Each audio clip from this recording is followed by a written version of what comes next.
आगे।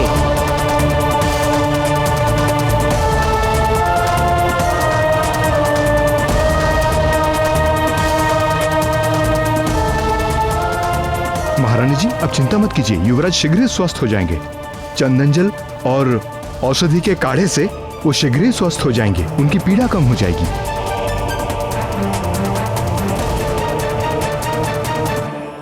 हनुमान ने जब अग्निदेव की पावक हुताशिनी, वाहिनी आदि सेना को अपने भीतर समाहित कर लिया था, सूर्य को निगल लिया था, उस समय भी उन्हें कुछ नहीं हुआ था। और उसके बाद तो अग्निदेव ने उन्हें वरदान भी दिया था कि उन पर अग्नि का कोई प्रभाव नहीं पड़ेगा। तो फिर ऐसा कैसे हुआ कि लावा पीने के पश्चात उनकी देह ताप से भर उठी? हाँ प्रिय, लावा की दाहकता इतनी अधिक होती है कि लौ भी द्रव बन जाए, किंतु इतना लावा पीने के पश्चात भी हनुमान की देह नहीं चली, भस्म नहीं हुई। ये अग्निदेव के वरदान का ही तो प्रभाव था प्रिय। देवी, देह की संरचना में जल, वायु, अग्नि आदि का एक संतुलन होता है, तभी देह सुचारू रूप से कार्य करती है। हनुमान के लावा पीने से उनकी देह में अग्नि तत्व की अधिकता हो गई और जल तत्व न्यून हो गया, इसीलिए हनुमान अस्वस्थ हो गए। आप सत्य कह रहे हैं द्वारकाधीश, आहार का देह और मन पर सीधा प्रभाव पड़ता ही है। हाँ देवी रुक्मणी, समुद्र मंथन के समय देवेश्वर महादेव ने भी विष पिया था, उनका कंठ नीला पड़ गया था। आहार का गुण धर्म यही है, जिसने खाया जैसा अन्न उसका बना वैसा मन। इसीलिए मनुष्य को आहार के योग्य पदार्थ का ही आहार करना चाहिए।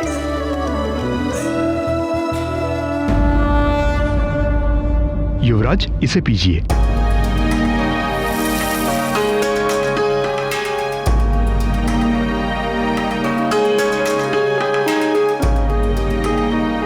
नानी, ये कैसा है?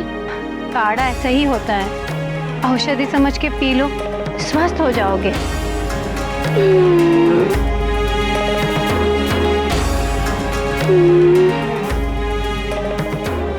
ठीक है।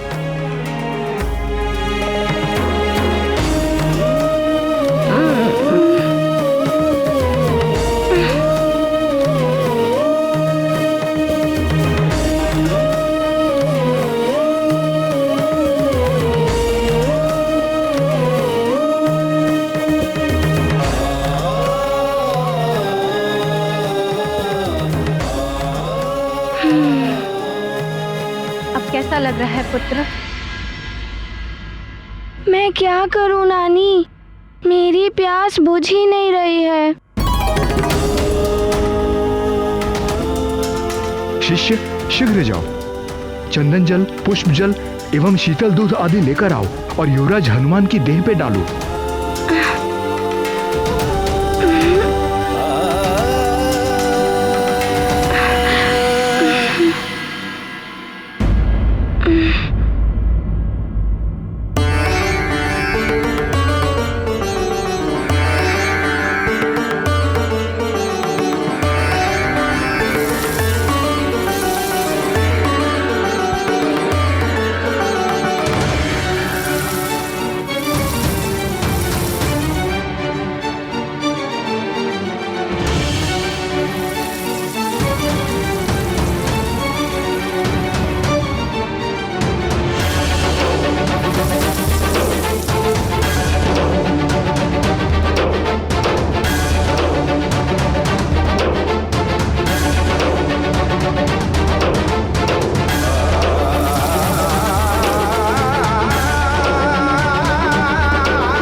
युवराज हनुमान, युवराज, आपको कुछ शीतलता मिली? नहीं वैद्यराज जी, अभी भी अग्नि सी कुछ जल रही है देह में।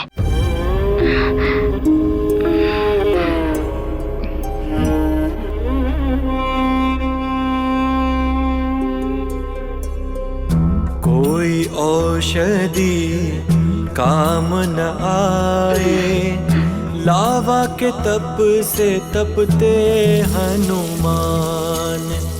राज वैद्य करे हर उपचार, किंतु कैसे धैर्य धरे हनुमान। सब चिंतित और व्यथित है, अब ना सूझे कोई युक्ति। प्रभु हर लो पीड़ा मेरे लाल की, मांजना करती बिनती। हे ईश्वर, मेरे पुत्र को इतनी पीड़ा क्यों दे रहे हैं आप?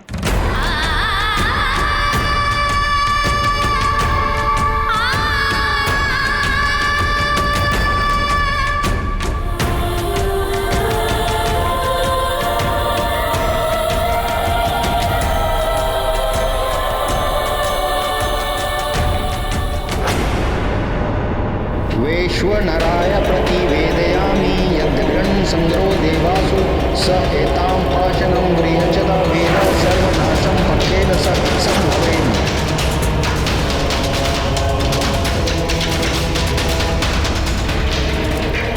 गुरुदेव, आकर्षण कवच को सिद्ध होने के लिए और कितना समय लगेगा? समय तो लगेगा लंकेश, किंतु कितना ये कहना कठिन है।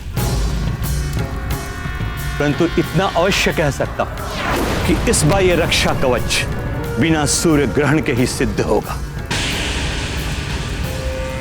मेरा तपोबल सिद्ध करेगा इसे। कवच की चमक के साथ ही अब यह यज्ञ पूर्ण होगा।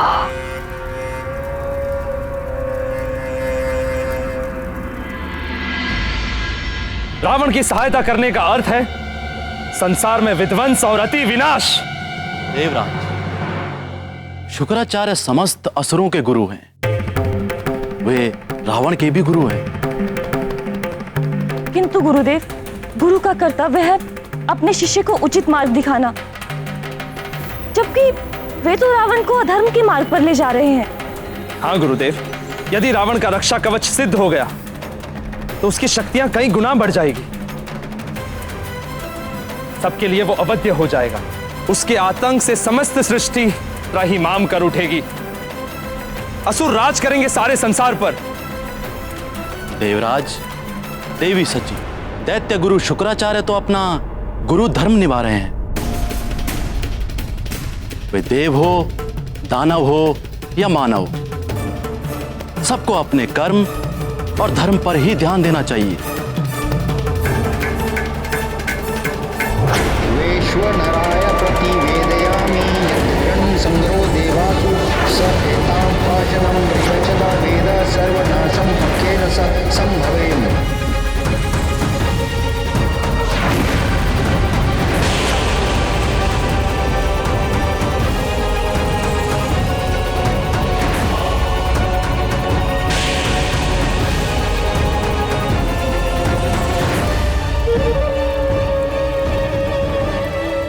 ब्रह्मं प्रसन्नम, प्रसन्न हुए हम।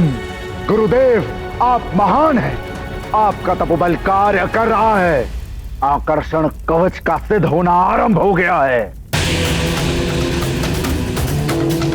अपनी संपूर्ण मायावी शक्तियों के साथ सिद्ध हो जाएगा और उसके पश्चात तुच्छ वानर हो या नारायण ने संसार के किसी भी कोने में जन्म ले लिया हो, मेरा कोई अहित नहीं कर सकता।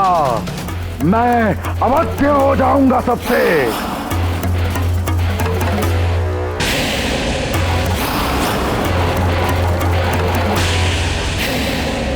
देखा आपने देवगुरु, ये शुक्राचार्य क्या करा रहे हैं। इन्हें तनिक भी भान नहीं है कि रावण ये शक्तियां पाकर क्या करेगा। शक्ति संचय की होड़ तो देवताओं ने ही आरंभ की है देवराज। यदि देवता हनुमान को इतनी शक्तियां प्रदान न करते तो कदाचित शुक्राचार्य भी रावण को इतनी शक्तियां दिलाने के लिए यज्ञ आरंभ न करते। इस अनिष्टकारी यज्ञ को रोकना ही होगा। नारायण नारायण। अरे आप सब तो रावण के यज्ञ की चर्चा में ही उलझे हुए हैं। उधर संकट मोचन हनुमान स्वयं संकट में है। उनकी पीड़ा का अंत कैसे होगा? हनुमान की पीड़ा भी चिंता का विषय है देवर्षि नारद, किंतु सर्वप्रथम मुझे रावण के इस यज्ञ को रोकने के लिए कुछ तो करना होगा। यही मेरा उत्तरदायित्व है।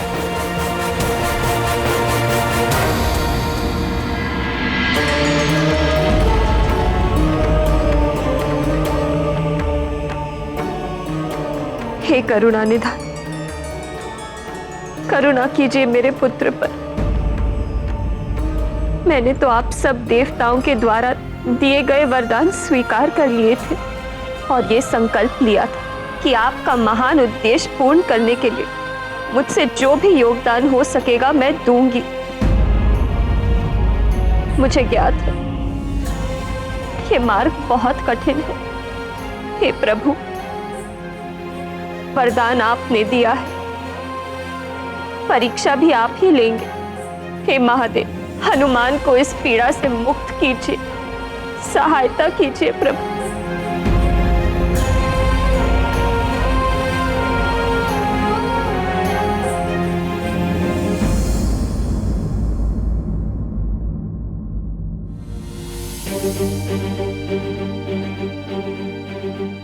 महादेव, स्वामी, मुझसे हनुमान की असीम वेदना अब और नहीं देखी जाती।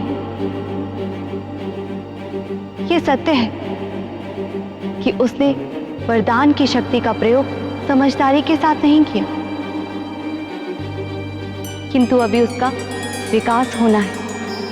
वह अबोध है, किंतु ज्वालामुखी का मुंह बंद करने या लावा को पी जाने के पीछे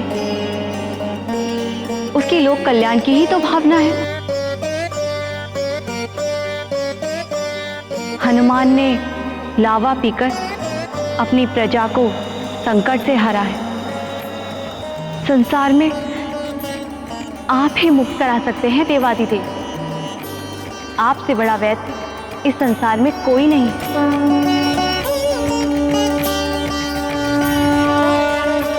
मैं समझ रहा हूं आपका आशय क्या है करुणामयी देवी।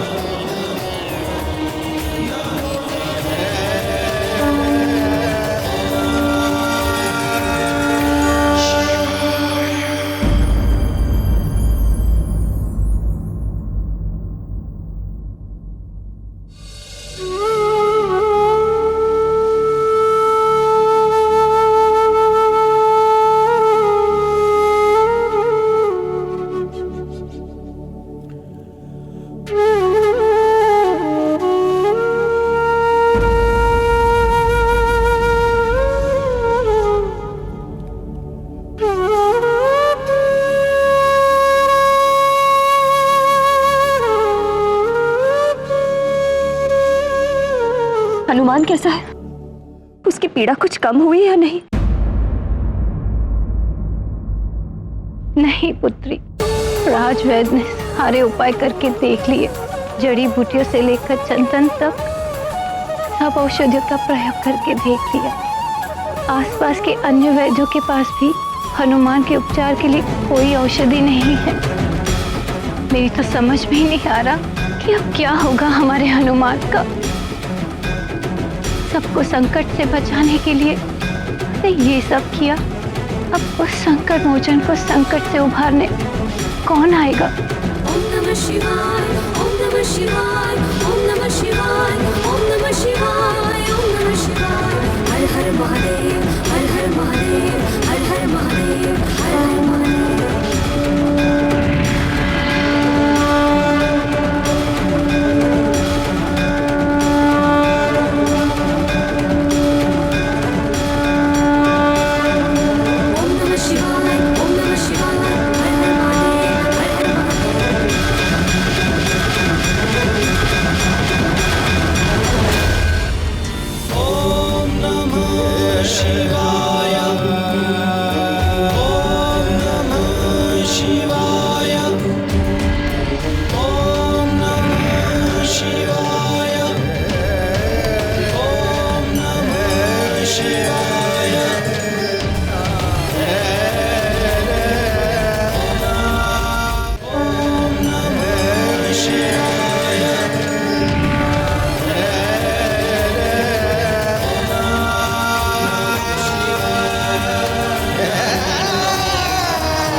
क्षमा चाहता हूँ। क्या मेरा पुत्र अब स्वस्थ नहीं हो पाएगा?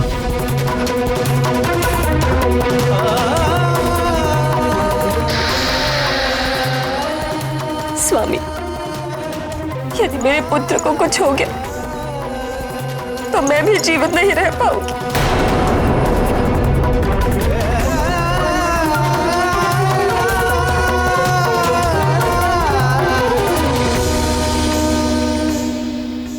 माँ, मैं बार बार आपके दुख का कारण बन रहा हूँ ना, मुझे क्षमा कर दीजिए। ऐसा मत बोलो पुत्र।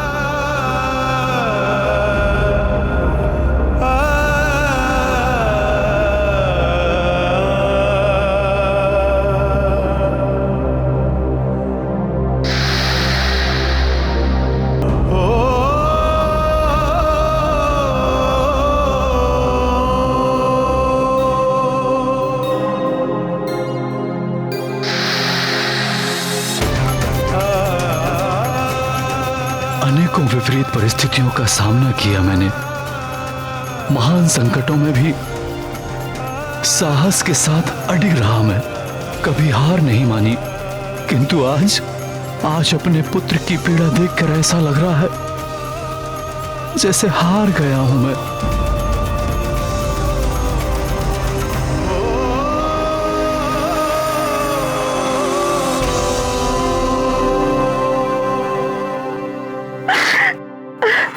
हार तब तक नहीं हो सकती जब तक भगवान पे भरोसा है।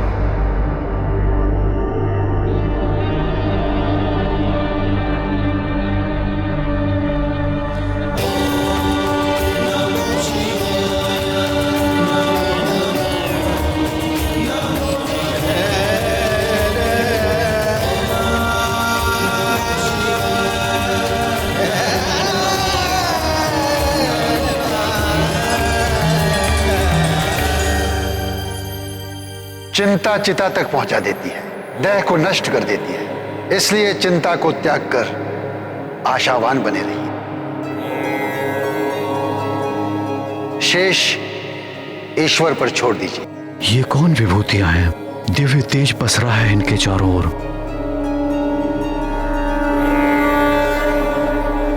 कौन हो सकते हैं ये?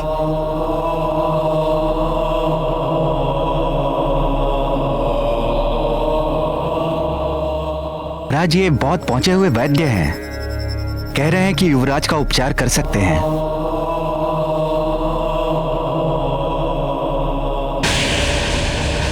आपका स्वागत है वैद्यराज। कहां से पधारे हैं?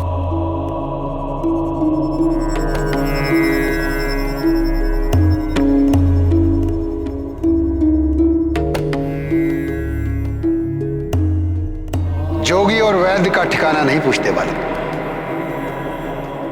हम तो रमता जोगी हैं, बहता पानी। आज यहां तो कल कहीं और। उपचार करवाना है तो बताइए। करवाना है महाराज।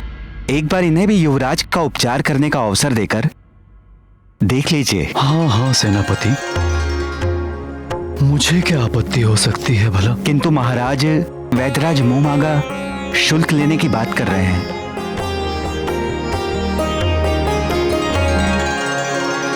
वैद्यराज जी, आप मेरे पुत्र को स्वस्थ कर दीजिए।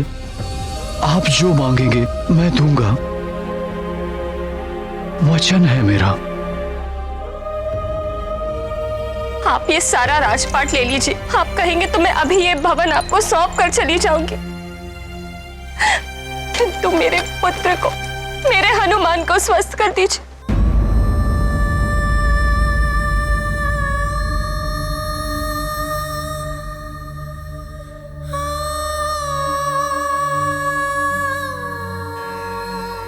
महादेव से बड़ा वैद्य और कौन हो सकता है संसार में। अब मेरे हनुमान की पीड़ा अवश्य शांत हो जाएगी। नारायण नारायण। महादेव जैसा वैद्य तो विरले ही किसी भाग्यशाली को मिलता है। धन्य हो तुम हनुमान, जो महादेव स्वयं तुम्हारी चिकित्सा के लिए पधारे हैं। आइए वैद्यराज जी।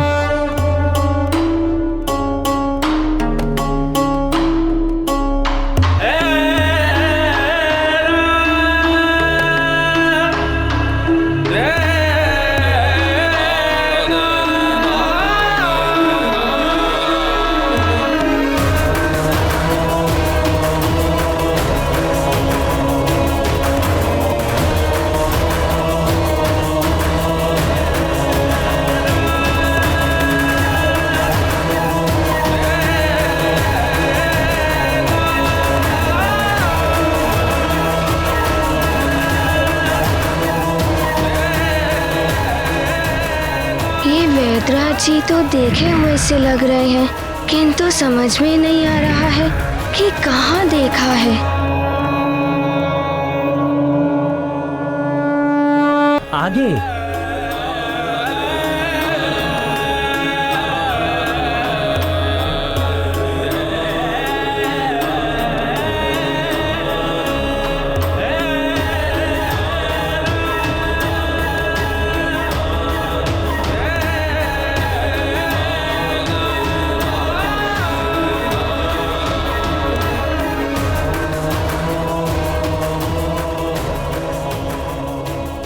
ये वैद्यराज जी तो देखे हुए से लग रहे हैं, किंतु समझ में नहीं आ रहा है कि कहाँ देखा है।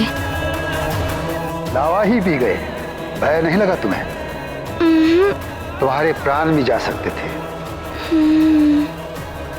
अब औषधि पीनी पड़ेगी तुम्हें। वैद्यराज जी, आप जैसी भी औषधि देंगे, मीठी या कड़वी, मैं पी लूंगा। मुझे इस दशा में देखकर माँ को कष्ट हो रहा है और पिताश्री भी व्याकुल हैं। उनकी व्याकुलता समाप्त कर दीजिए बस। अपने माता पिता की व्याकुलता दूर करना है। मेरी औषधि तुम्हें स्वस्थ कर देगी।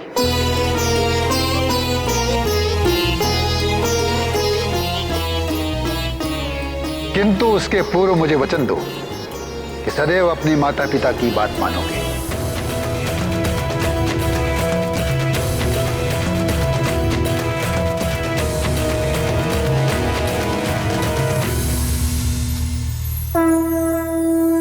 मैं वचन देता हूँ।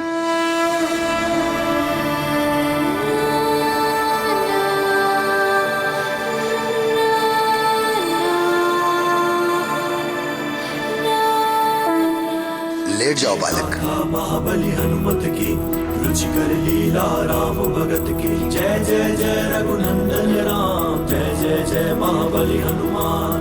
मूल ने हर लिया अंश का ताप, जटा के जल से करते उपचार।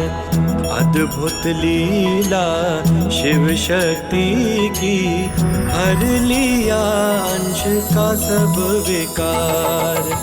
मात और पिता है भावुक, देख कर हनुमान आगट ताप। हनुमान है अब ताप रहित, रहे निरोगी अंजन पुत्र का शरीर। ये गाथा महाबली हनुमत की, रुचिकर लीला राम भगत की। जय जय जय रघुनंदन राम, जय जय जय महाबली हनुमान।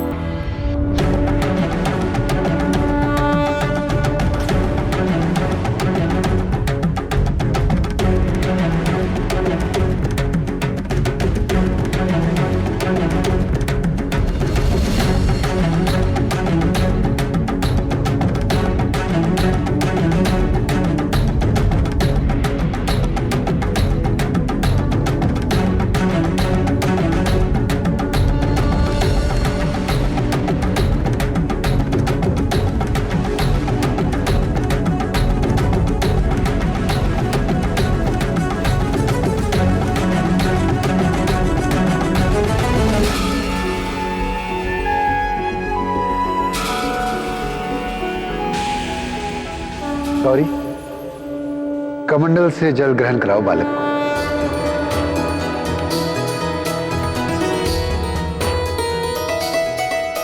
ग्रहण करो इसे।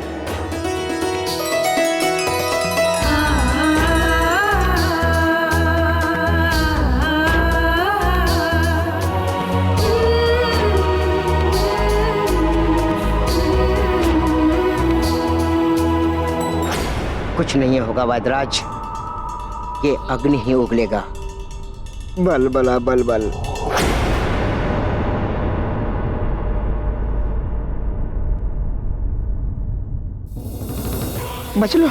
बच लो अतिबल, कहीं तुम ही न फंस जाओ। कहीं तुम्हें ही अग्नि लग गई तो।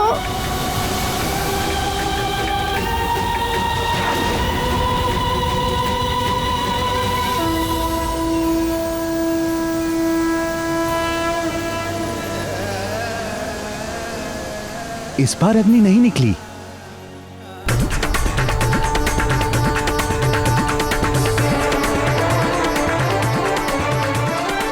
अग्नि बुझ गई, देह का ताप शांत हो गया। ताप शांत हो गया। मित्र हनुमान, तुम तो स्वस्थ हो रहे हो।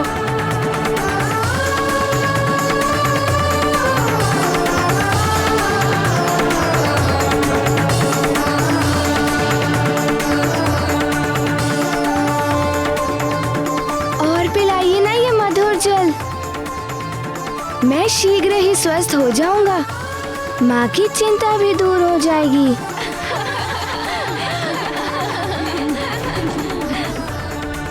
और नहीं, अति औषधि की हो, भोजन की हो, प्रेम की हो, शत्रुता की हो, ज्ञान की हो या किसी अन्य वस्तु की हो, अति सदैव क्षति का कारण बनती है।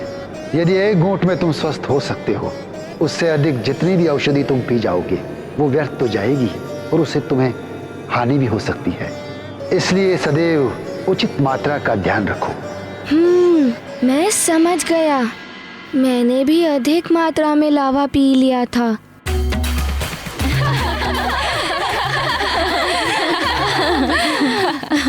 लावा कोई पीने का पदार्थ नहीं है बालक। गौरी, तनिक इसका ताप तो देखो। रुक जाइए।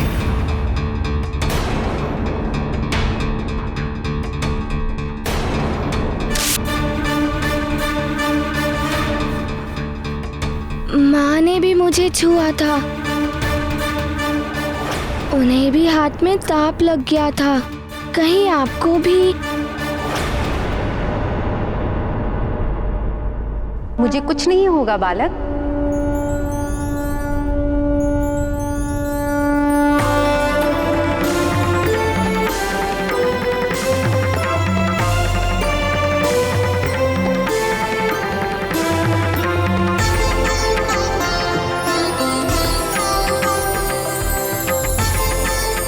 मुझे कुछ नहीं हुआ ना? अब तुमने जो अपनी माँ को शपथ दी थी कि मुझे मत छूना, वो शपथ तोड़ दो।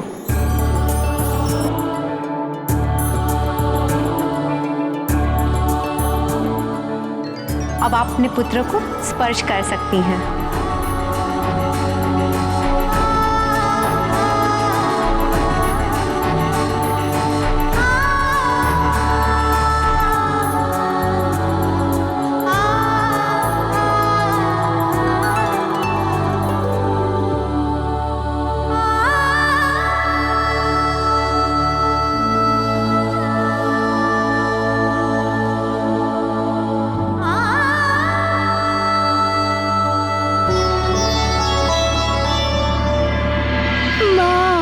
आपको कब से गले लगाना चाहता था।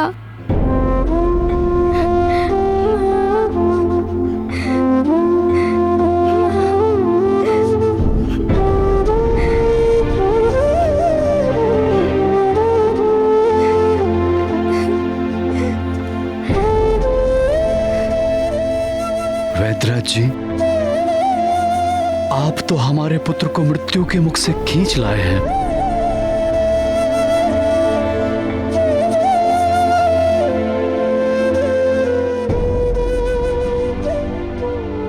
भगवान बनकर आए हैं आप हमारे लिए। अब बालक को विश्राम की आवश्यकता है, इसे सोने दीजिए। प्रातः तक ये पूर्णतया स्वस्थ हो जाएगा। आपके लिए हम जो भी कर सकें वो कम होगा वैद्यराज जी। कृपया आज्ञा दें, हम क्या शुल्क देके आपको संतुष्ट कर सकते हैं? शुल्क भविष्य में कभी मांग लेंगे, अब हमें आज्ञा दीजिए। वैद्य जी, आपने हमारे हनुमान को जीवन दान देकर हमें भी नया जीवन दान दिया है। आपके शुल्क के लिए मैं अपने पल्लू में गांठ बांध लेती हूँ। जब भी आप कहेंगे, जो भी आप कहेंगे, यदि वो हमारे सामर्थ्य में हुआ तो हम आपको अवश्य वो शुल्क देंगे। आपका कल्याण हो।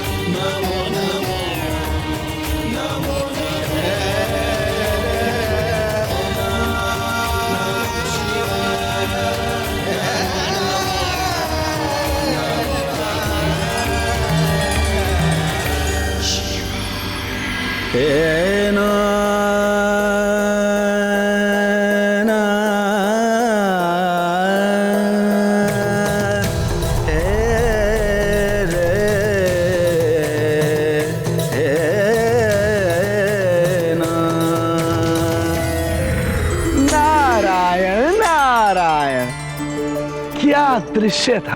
आहा, रुद्रांश को स्वयं रुद्र अपनी जटाओं में बसी गंगा से स्नान करा रहे थे। देवर्षि, पुण्य सलीला गंगा तो दैहिक, दैविक और भौतिक तीनों तापों का हरण करने वाली है। हनुमान का ताप तो समाप्त होना ही था ना।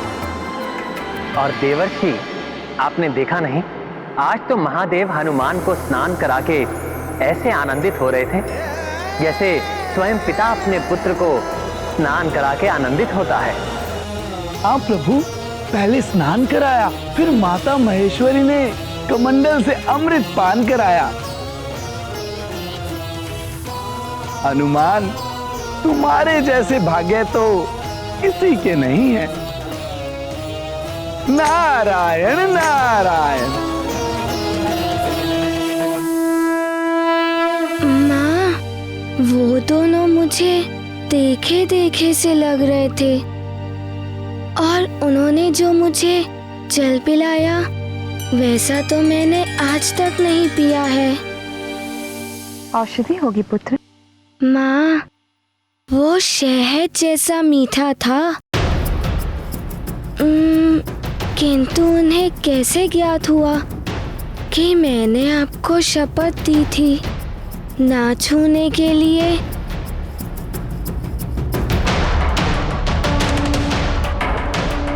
अब तुमने जो अपनी माँ को शपथ दी थी कि मुझे मत छूना, वो शपथ तोड़ दो। अब आप अपने पुत्र को स्पर्श कर सकती हैं।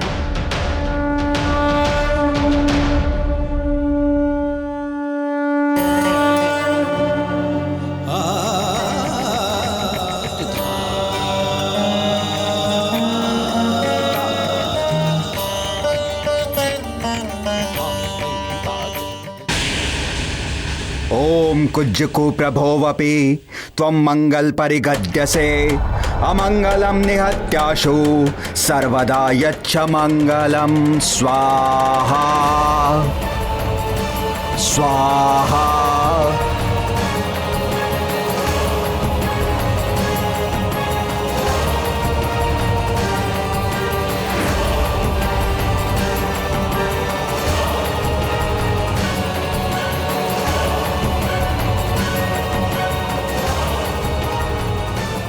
दशानन, देख रहे हो आकर्षण कवच को? मेरे तपोबल ने प्रभाव दिखाना आरंभ कर दिया। हाँ गुरुदेव, देख रहा हूं।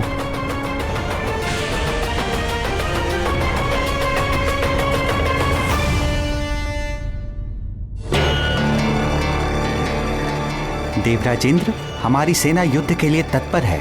मात्र युद्ध नहीं है ये सेनापति कार्तिकेय। आज हमारी सेना को हमारा कर्तव्य पुकार रहा है। आज हमारे वीरों को श्रेष्ठ पराक्रम और अद्भुत शौर्य दिखाना है। यदि हमें सृष्टि की रक्षा करनी है तो हर स्थिति में लंकेश रावण के इस यज्ञ का विध्वंस करना होगा। यदि रावण इस यज्ञ में सफल हो गया तो ना केवल उसकी शक्तियां कई गुना बढ़ जाएगी, वरन वो हर किसी से अवध्य भी हो जाएगा, जिसके पश्चात समस्त सृष्टि असुरों के आतंक और अत्याचार से त्राहिमाम कर उठेगी। तीनों लोक पर असुरों का आतंक होगा। इसीलिए इस यज्ञ का विध्वंस होना अति आवश्यक है। जी देवराज, हमारी सेना किसी भी कठिन चुनौती से निपटने के लिए तत्पर है। केवल आपके आदेश की प्रतीक्षा है देवराज इंद्र। प्रणाम महाराज। प्रजाजनों, आपको ये जान के प्रसन्नता होगी कि आपके युवराज हनुमान सकुशल हैं। उनका ताप अब पूर्णतः शांत हो चुका है।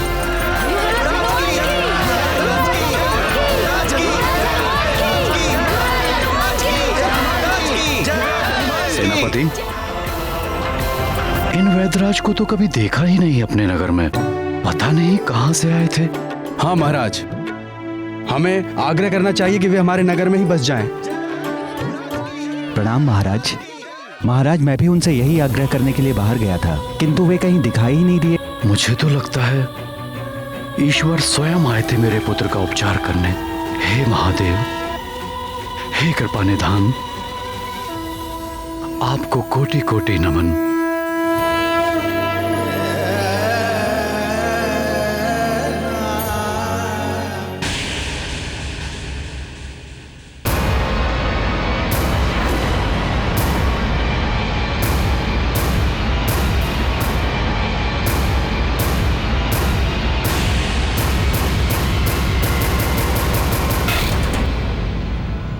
देवराज, आपका वाहन और आपका सारथी मातली आपकी सेवा में प्रस्तुत है। युद्ध क्षेत्र में आपकी रक्षा के लिए दृढ़ प्रतिज्ञ हूं मैं। मातली, मुझे तुम पर सबसे अधिक विश्वास है। तुम एक श्रेष्ठ सारथी तो हो ही, मेरे हित चिंतक भी हो। धर्मनिष्ठा और विश्वसनीयता में भी तुम श्रेष्ठ हो। आज युद्ध में हमारी ही विजय होगी।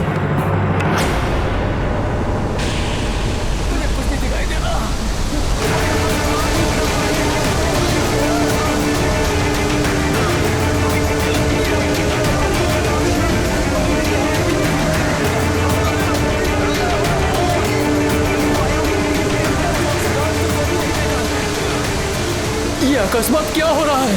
कुछ दिखाई भी नहीं दे रहा है। वायु भी बहुत तीव्र हो गई है। ये कैसा अलौकिक प्रकाश है? मुझे कुछ दिखाई भी नहीं दे रहा है। ब्रह्मदेव, अब मैं देखता हूँ नर और वानर मेरा क्या बिगाड़ लेते हैं। रुक जाओ देवराज इंद्र।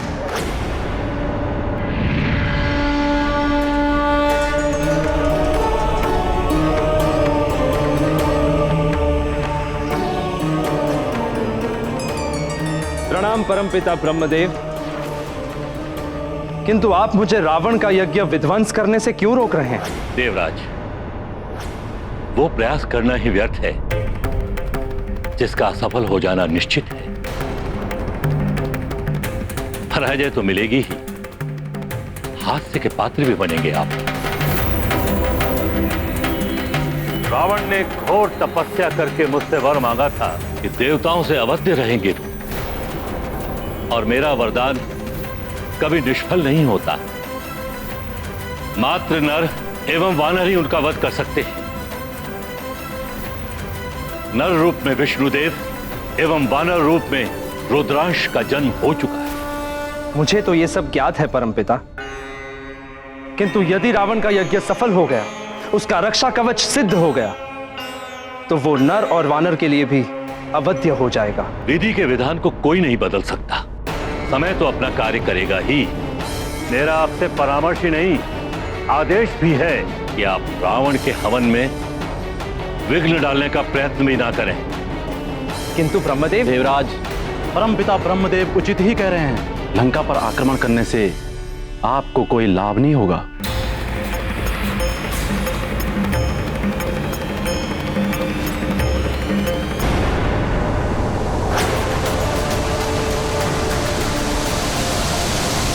लंकेश, सिद्ध हो गया यह कवच।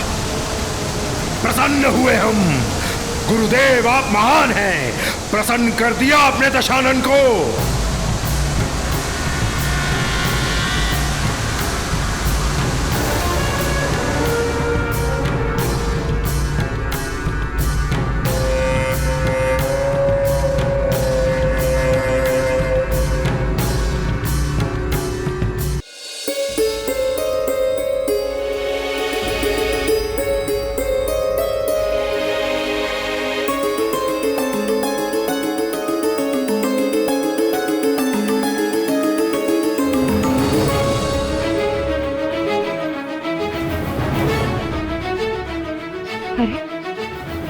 हनुमान कहाँ चला गया?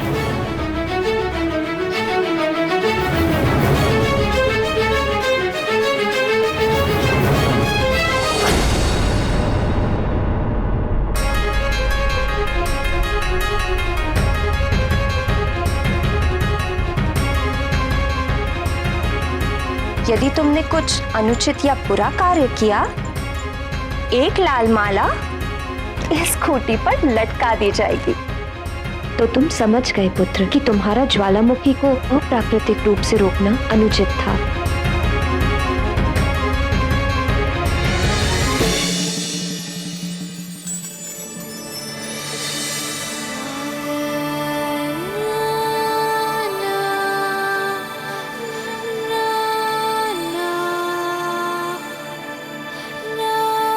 मुझे क्षमा कर दीजिए माँ, मुझसे बड़ी भूल हो गई।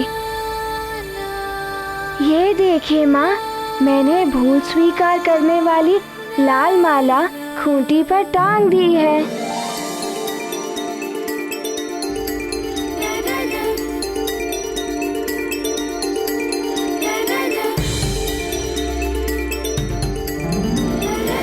पुत्र, जो भी करना हो सोच विचार कर करना चाहिए। ज्वालामुखी का फूटना प्राकृतिक प्रक्रिया है। प्रकृति के कार्य में हस्तक्षेप करने से संकट उत्पन्न होते हैं।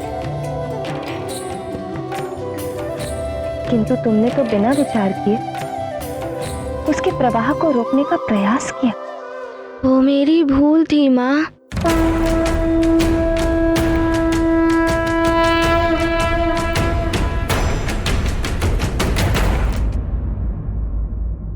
ध्यान रखना पुत्र, भविष्य में तुम्हारा कोई भी मित्र कहे या कोई और अपने वरदानों की शक्ति का प्रयोग तब तक मत करना जब तक सच में उसकी आवश्यकता ना हो।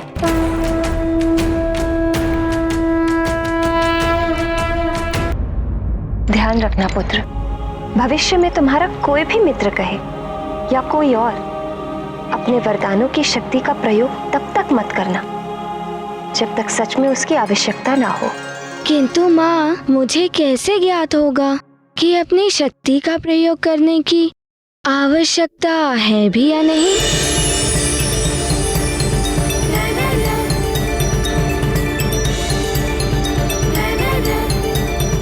आओ, मैं बताती हूँ।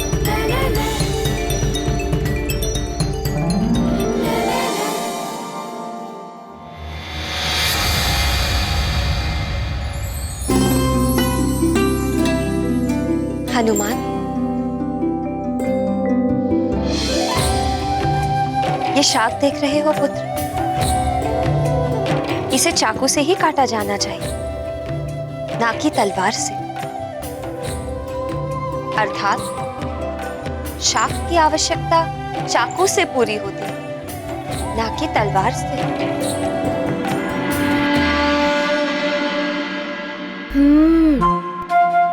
मैं सब समझ गया माँ। चलो।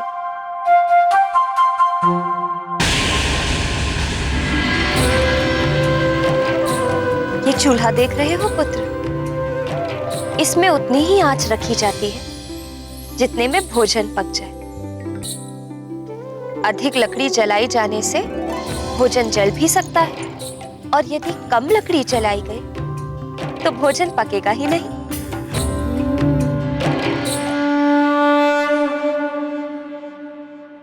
मैं समझ गया माँ।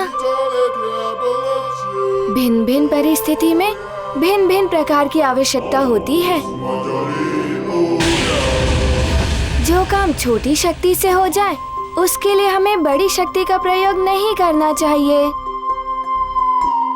हाँ पुत्र, जो काम तुम सहजता से कर सकते हो उसके लिए वरदान की शक्तियों का प्रयोग करना अनुचित है। यदि किसी के प्राण संकट में हो, या कोई दुर्घटना घटने वाली हो, या प्रजाजन संकट में पड़ गए, तब तुम अपनी वरदान की शक्ति का प्रयोग करो, और वो भी उसके परिणाम के विषय में सोच विचार करके पूर्ण समझदारी के साथ।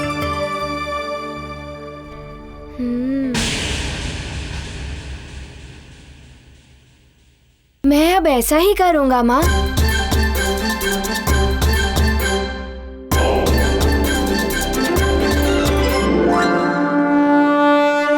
बलबला बलबल, सोच विचार करोगे हनुमान।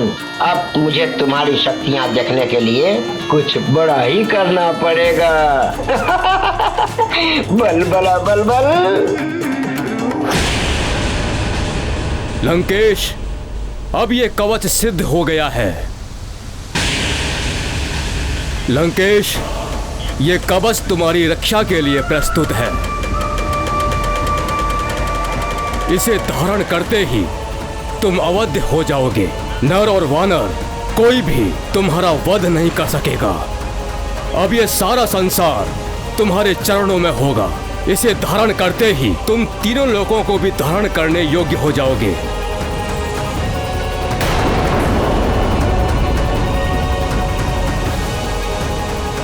धारण करो इसे लंकेश।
विष्णु, अब तेरा कोई छल कपट नहीं चलेगा। चाहे तूने इस धरती के किसी भी कोने में जन्म ले लिया हो,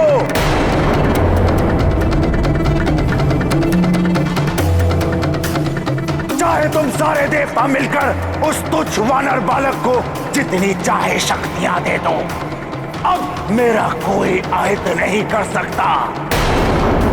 मैं अजय हूं, अपराजय हूं, अवध्या हूं मैं। मुझे कोई परास्त नहीं कर सकता। सुना तूने विष्णु? मुझे कोई परास्त नहीं कर सकता।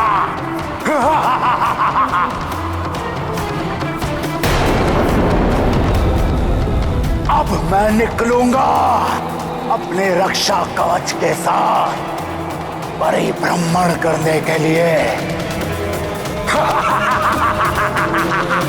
दशानन रावण की जय, दशानन रावण की जय, लंकेश रावण की जय।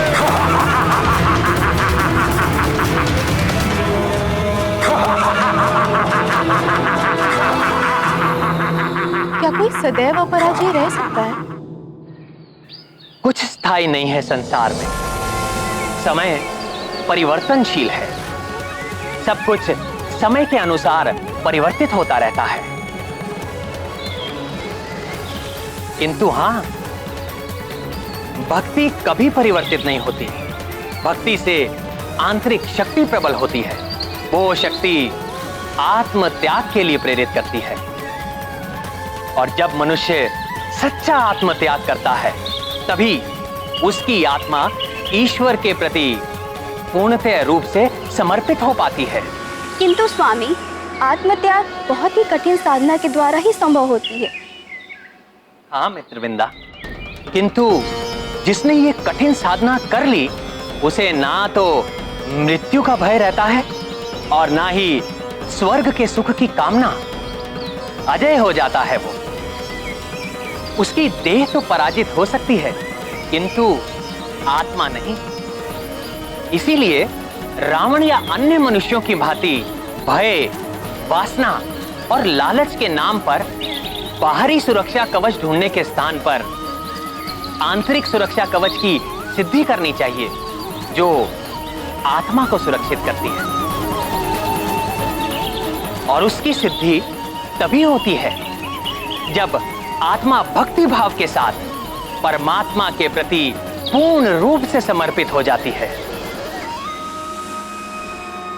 अरे वाह, इतने सुंदर उपहार, नए नए अंग वस्त्र, नए आभूषण।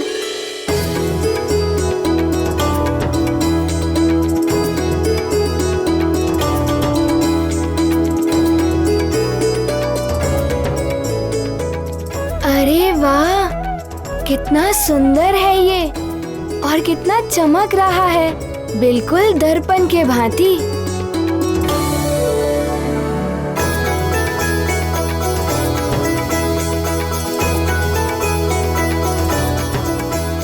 माँ, ये कितना सुंदर है, मुझे बहुत अच्छा लगा। माँ, मैं इसे अभी पहन लूं? अभी नहीं पुत्र, समय है अभी। पहले तुम्हारा राज तिलक होगा, तुम युवराज बनोगे तब। नानी, युवराज तो मैं अभी भी हूँ ही ना। सब मुझे युवराज कहते हैं। युवराज बनने के लिए उत्सव का आयोजन क्यों? पुत्र, इस उत्सव में तुम्हें विधिवत युवराज घोषित किया जाएगा और उसके बाद तुम्हारे कुछ नए कर्तव्यों का आरंभ होगा। तुम्हारे उत्तरदायित्व भी बढ़ जाएंगे। जानते हो ना, कर्तव्य और उत्तरदायित्व का अर्थ क्या होता है? हाँ नानी जी, मुझे सब ज्ञात है। चक्रासुर के समय में भी मैंने अपना उत्तरदायित्व निभाया था और ज्वालामुखी के विस्फोट के समय भी मैंने अपना कर्तव्य निभाया था। पुत्र हनुमान, वीरता और युद्ध ही कर्तव्य नहीं होते युवराज बनने के लिए। प्रजा के हित का भी ध्यान रखना होता है। रणनीति से लेकर राजनीति तक सबका ज्ञान होना आवश्यक है युवराज बनने के लिए। इतना सब कुछ? हाँ पुत्र, कृषि का प्रबंध, उद्योग और व्यापार की व्यवस्था, संगीत, साहित्य, कला, नाट्य का प्रबंधन, यही नहीं धर्म, कर्म और यज्ञ, ये सब कुछ तुम्हें सीखना और समझना होगा पुत्र।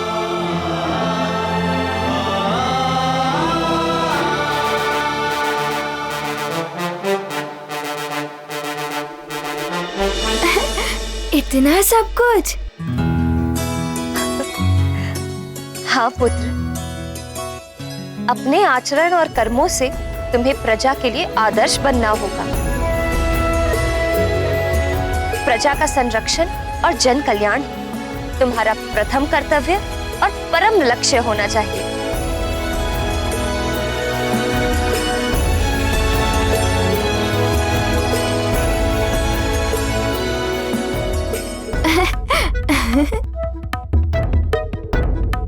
पिताश्री, मेरे राज तिलक के लिए इतने नए नए आभूषण।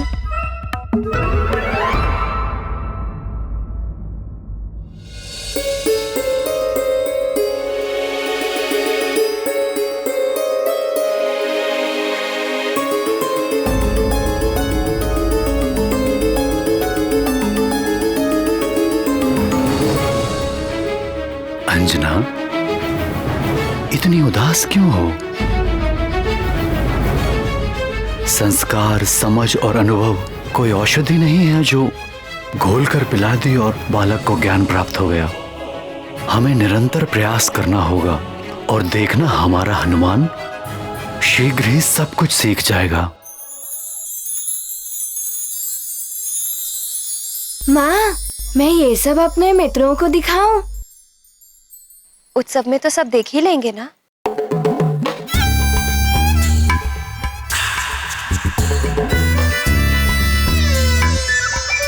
पुत्र,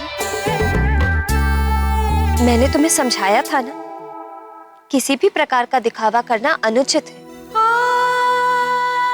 वस्त्र आभूषण हो, धन संपदा हो या शक्ति बल, किसी भी प्रकार का अनावश्यक दिखावा नहीं करना चाहिए पुत्र।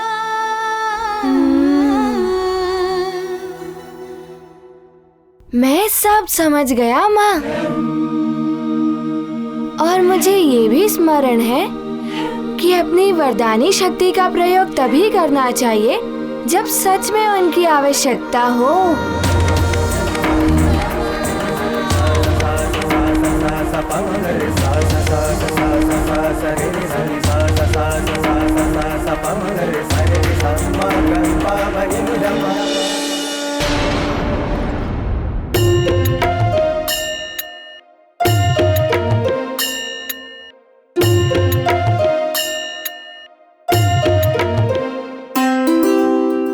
कितना श्रृंगार करोगी उर्वशी?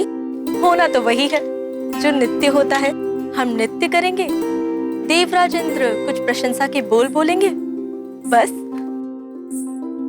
रंभा, आज उर्वशी देवराज इंद्र को अपने सौंदर्य और नृत्य से मंत्र मुक्त करने वाली है। देवियों, देवराज इंद्र ने सूचना भिजवाई है कि आज दरबार में होने वाला नृत्य स्थगित किया जाता है।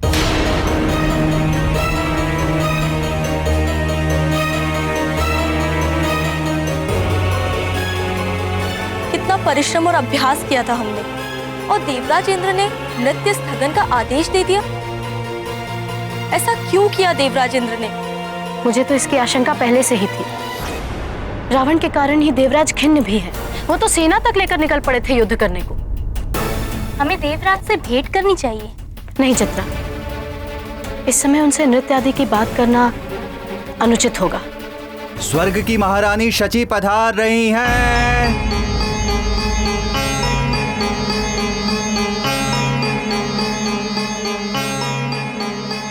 महारानी, प्रणाम महारानी।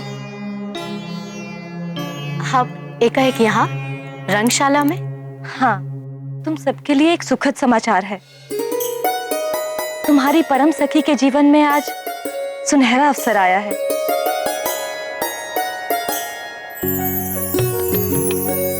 आप किस सखी की बात कर रही हैं महारानी? पुंजिक स्थला की उर्वशी, जो अब धरती लोक में हनुमान की माता अंजना है।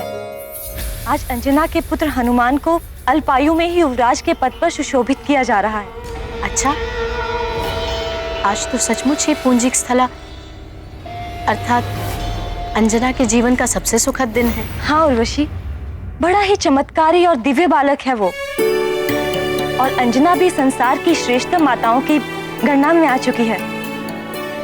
चलो अच्छा ही है, पृथ्वी पर जाकर ही सही कुछ तो श्रेष्ठता मिली उसे, अन्यथा स्वर्ग में तो वो एक साधारण अप्सरा थी।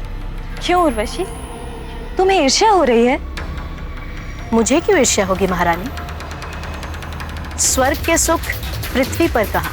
अच्छा सुनो, सुमेरु से स्वर्ग में भी निमंत्रण आया है, तो हमने सोचा वो तुम्हारी सखी है, तुम सब चली जाओ वहां, उससे मिल भी लोगी और हमारी ओर से उसे उपहार भी दे देना। यदि आप और देवराज चाहते हैं तो हम अवश्य जाएंगी वहां।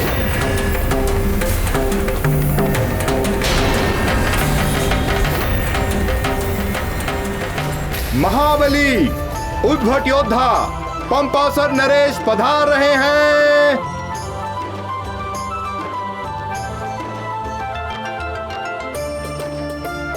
प्रणाम ऋषिवर। आयुष्मान भव। आपका स्वागत है। देवगुरु बृहस्पति पधार रहे हैं। पितामह, आपका स्वागत है।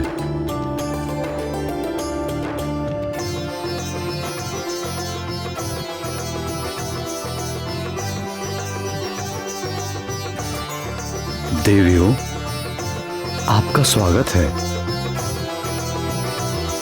कदाचित आप सब स्वर्गलोक से पधारी हैं। हाँ महाराज केसरी, मैं उर्वशी, ये चित्रा और ये रंभा, देवराज इंद्र और देवी शची इंद्रानी की ओर से हम स्वर्ग लोक से आपके पुत्र हनुमान को आशीर्वाद देने आए हैं।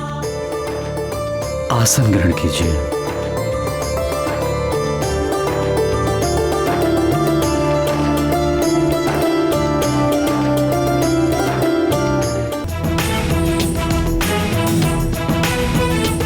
महाराज केसरी की जय, युवराज हनुमान की जय, युवराज हनुमान की जय, युवराज हनुमान की जय, अंजनी पुत्र हनुमान जी की जय, पवन पुत्र हनुमान की जय, पवन पुत्र हनुमान की जय, पवन पुत्र हनुमान की जय।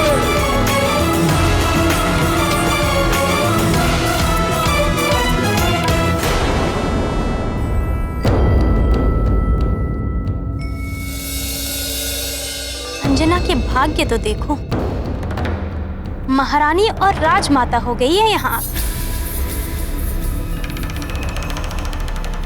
चित्रा, सत्य कहा, हम तो बस अप्सराएं बनकर रह गई, मात्र नृत्यांगनाएं, और ये यहाँ राजमाता बनकर सबका सम्मान पा रही।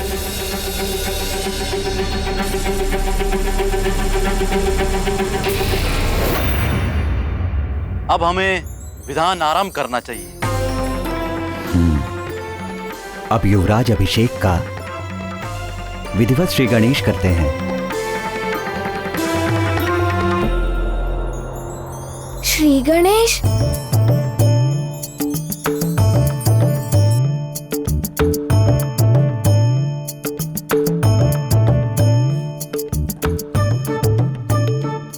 पुरोहित जी, ये श्री गणेश क्या होता है? ओम अपवित्र पवित्रो वा सर्वावस्थां गतोऽपि वा यस्मरेत् पुण्डरीकाक्षं स पाभ्यन्तरः शुचिः ब्रह्मा मुरारी त्रिपुरान्तकारी भानु शशि भूमि सुतो बुधश्च गुरुश्च शुक्र शनि राहु केतव सर्वे ग्रहा शांतिकरा भवेतु। सर्वमंगल मांगल्ये शिवे सर्वार्थ साधिके शरण्ये त्र्यंबके गौरी नारायणी नमोस्तुते। ओम दुग्धं समर्पयामि, ओम घृतं समर्पयामि, ओम तिलं समर्पयामि, ओम पुष्पं समर्पयामि।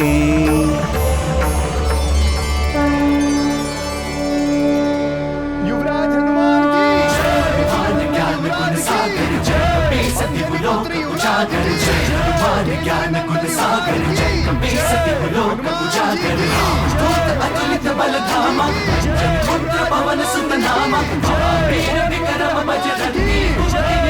अब हनुमान युवराज पद की शपथ ग्रहण करेंगे। हनुमान पुत्र, राजपुरोहित जी जो तुम्हें कहे तुम्हें वही दोहराना है। मैं समझ गया माँ।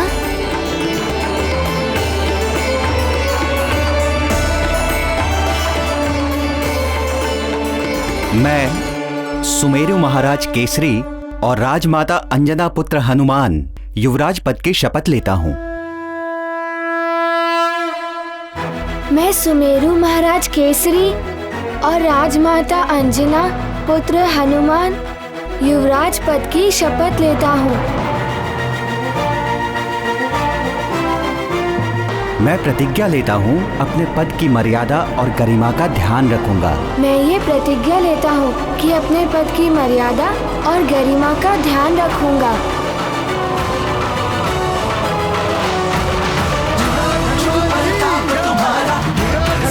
जगत उजियारा, संत के तुम रखवारे, बस